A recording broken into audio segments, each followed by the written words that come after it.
বাংলাদেশের বুকের ভাঙচুর, অগ্নিকাণ্ড, জ্বালাও পোড়াও, আগুন সন্ত্রাসের বিরুদ্ধে আমরা শোক প্রকাশ করতে এসেছি, আমরা প্রতিবাদ জানাতে এসেছি। আমরা বলতে চাই, বঙ্গবন্ধু, বাংলাদেশ এবং মুক্তিযুদ্ধের চেতনার ক্ষেত্রে কোনো আপোষ নেই এবং যারা এই কাজটি করেছে প্রত্যক্ষ এবং পরোক্ষভাবে এর সাথে যারা সম্পৃক্ত তাদের কঠিন কঠোর বিচার করতে। আজকে আপনি যাদের দেখছেন সবাই বঙ্গবন্ধুর সৈনিক, বাংলাদেশের দেশপ্রেমিক নাগরিক, বাংলাদেশের মুক্তিযুদ্ধের চেতনার সৈনিক। এখানে যারা এসছে, আমরা এসেছি, আমাদের ঘর পুড়িয়েছে, আমাদের 32 হচ্ছে আমাদের বাঙালির ঘর, আমাদের আশার জায়গা, আমাদের আশা ভরসার জায়গা। এই আশা ভরসার জায়গা কিন্তু শুধু আমাদের আমাদের এই কজনের নয়, এই বাংলাদেশের আশা ভরসার জায়গা।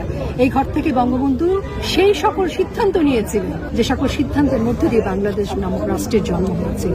বঙ্গবন্ধুর ঘর যখন ভেঙে দেয়, বঙ্গবন্ধুর ঘর যখন পুড়িয়ে দেয়, বঙ্গবন্ধুর ছবি যখন পুড়িয়ে দেয়, বঙ্গবন্ধুর ভাস্কর্যে যখন ফাঁসি দেওয়া হয়, তখন মনে হয় যে বাংলাদেশের গলায় ফাঁসির দড়ি ঝুলছে, তখন মনে হয় সমগ্র বাংলাদেশ জ্বলছে।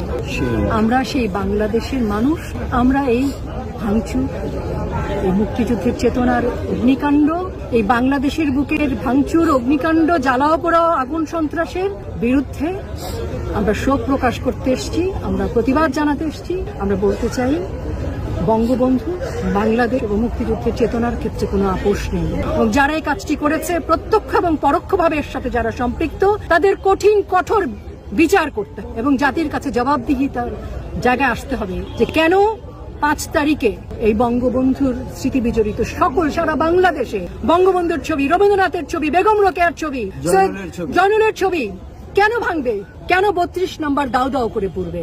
আমরা এর জবাব চাই, জাতি এর জবাব চাই। আমরা শান্তিপূর্ণভাবে, কালকে 15ই আগস্ট বঙ্গবন্ধুকে সপরিবারে নৃশংসভাবে হত্যা করা হয়েছে 1975 সালের 15ই আগস্ট।